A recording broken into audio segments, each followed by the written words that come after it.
உலகத் தமிழர்கள் அனைவரையும் இன்னைக்கு தமிழ்நாட்டில் வலுவான ஒரு நிலையில் திமுக கூட்டணி, வலுவு குறைந்த நிலையில் பாரதிய ஜனதா மற்றும் எடப்பாடி. இப்போ திமுக அமைத்திருக்கக்கூடிய இந்த கூட்டணி சொல்லக்கூடிய செய்தி, திமுக எவ்வாறு பலம் பொருந்திருக்கிறது என்ற கேள்வி நமக்கு எழும். மதில் மேல் பூனையாக இருந்த தேமுதிக தற்போது திமுக கூட்டணிக்கு வந்திருப்பது, காங்கிரஸ் கூட்டணியும் அநேகமாக திமுகவில் இணைந்திருப்பது, திமுகவிற்கான ஒரு வெற்றி பாதையில் ஒரு முன்னேற்றம் என்று எக்ஸ்பர்ட்ஸுடைய கருத்தை நான் உங்களுக்கு சொல்லிக்கொள்ள கடமைப்பட்டிருக்கிறேன்.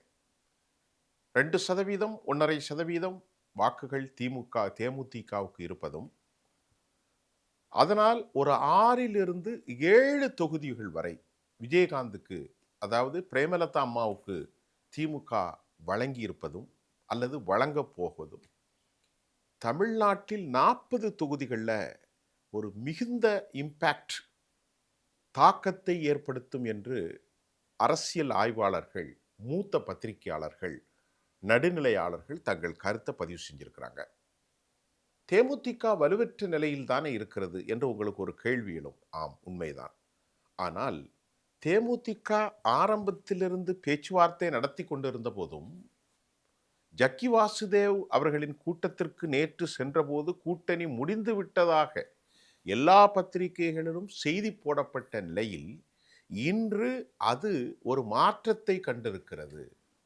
இது பெரிய ஷாக். யாருக்குன்னா அதிமுகவுக்கு, அமித்ஷாவுக்கு.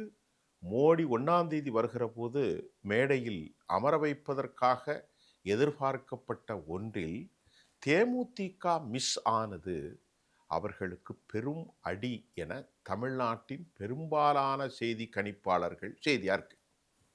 ஏன் அப்படின்னு பார்த்தா, இந்த தேர்தல் எப்போதுமான தேர்தல் அல்லப்பா. ஏன்னா போட்டி பலமாக இருக்கிறது. 5 முனை போட்டி, 4 முனை. முதலில் திமுக, 2வது அதிமுக, 3வது விஜய், அதற்கு பிறகு திருமதி சசிகலா அம்மா அவர்கள் அறிவிக்கப் போகிற அரசியல் திட்டம் தமிழ்நாட்டில் பெரும் தாக்கத்தை ஏற்படுத்தும் என்ற செய்திகளை தவிர்க்கவே முடியாது. அதே போன்று சீமான் ஒரு 6-7%.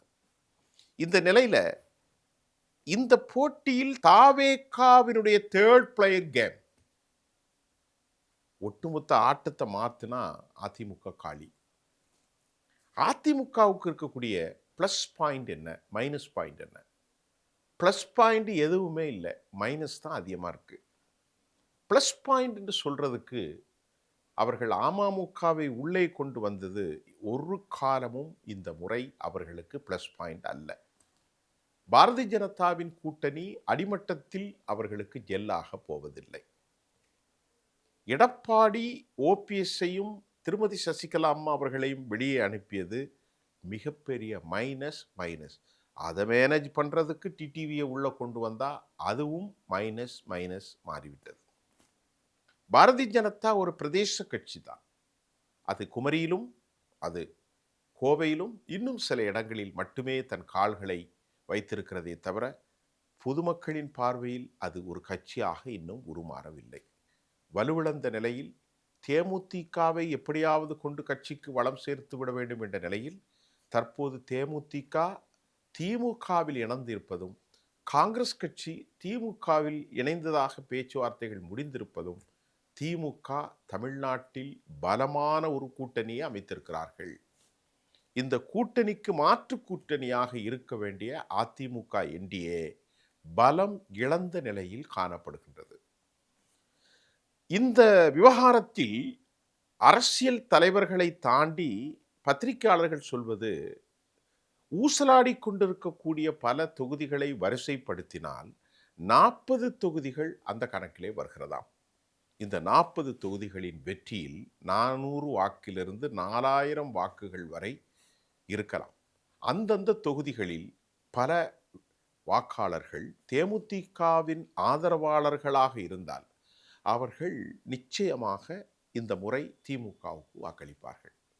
2016 பழம் நழுகி பாலில் விழுந்தது என்றார் அன்றைய தலைவர், திமுக தலைவர் திரு கருணாநிதி. அவர் கூறி 10 வருடங்களுக்கு பிறகு இப்போதுதான் பழம் நழுகி பாலில் விழுகிறது. தேமுதிகவுடைய வாக்குகள்ல 40 தொகுதிகளில் திமுகவுக்கு பெரும் லாபத்தை தரும் என்றாலும், தேமுதிக ஒரு கட்சி, குறிப்பாக நீங்கள் பார்க்கின்றனால் ரிஷ்வந்தியம், திண்டிவனம், விருத்தாச்சலம், விழுப்புரம், அதே போன்று விருதுநகர், அதே போன்று கோவையின் சில பகுதிகள், இப்படி எல்லா இடங்களிலும் அந்த கட்சிகள் ஓரளவிற்கு தங்கள் வாக்குகளை வைத்திருக்கிறார்கள். தெலுங்கு பேசும் நாயுடு சமூகத்திலும் அவர்கள் காலூனி இருக்கிறார்கள். அதல்லாமல் இந்த முறை அவருடைய மரணம், விஜயகாந்த் அவர்களுடைய மரணம் ஏற்படுத்தும் ஒரு தாக்கம், இயற்கையாகவே தெலுங்கு மக்கள் திமுகவுக்கு வாக்களிப்பதற்கு இது அவர்களுக்கு ஒரு துணை என்றும் அரசியல் ஆரூடர்கள் தன் கருத்தை, எக்ஸ்பர்ட்ஸ் தெளிவாக பதிவு செய்கிறார்கள். திமுகவுக்கு எத்தனை தொகுதிகள் இவர்களுக்கு கிடைக்கும், ராஜ்யசபா கிடைக்குமா என்ற கேள்விக்கு பதிலளித்த மூத்த பத்திரிகையாளர் என்ன சொல்கிறார்?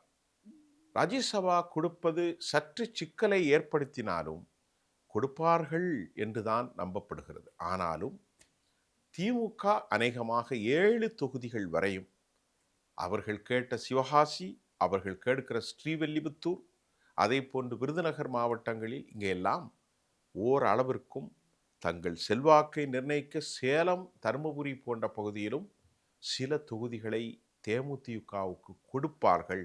அது பேசப்பட்டது என்றுதான் சொல்லப்படுகிறது.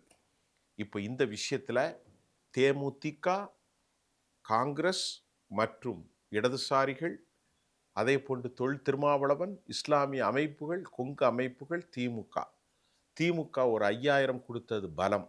எதிர்ப்புகள் எவ்வளவோ இருந்தாலும் இவைகள் திமுகவுக்கு சாதகமாக்கலாம் என்று சொல்லப்படுகிறது. ஆனால் எடப்பாடி பழனிசாமி அடிமட்டத்தில் பாஜக தொண்டர்களோடு ஜெல்லாகாமல் முரண்பட்டு அவர்கள் நிற்கிற நேரத்தில் காங்கிரசினுடைய மணிக் தாக்கூர் கடும் வசைபாடப்பட்டு ஒரு கட்டத்தில் அவர் RSSனுடைய கைக்கூலி என்று சொல்லப்படக்கூடிய அளவிற்கு கொண்டு சென்றதால் இன்றைக்கு காங்கிரஸ் கட்சி வேறு கட்டாயமல்ல, பலர் விமர்சனத்திற்கு உள்ளான தலைவராக ராகுல் தூண்டப்பட்ட நடவடிக்கைகள் செல்கிறார்கள் என்ற சக்தியும் நாம் மறுக்க முடியாது.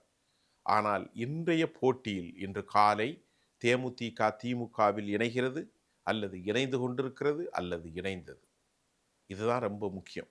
இது திமுகவுக்கு பெரும் பலத்தையும், காங்கிரஸ் கட்சியில் மணிக் தாக்கூர் போன்ற தலைவர்கள் இனி ஒதுக்கப்படலாம், இடமாறலாம் அல்லது என்ற சந்தேகம் வந்திருக்கிறது.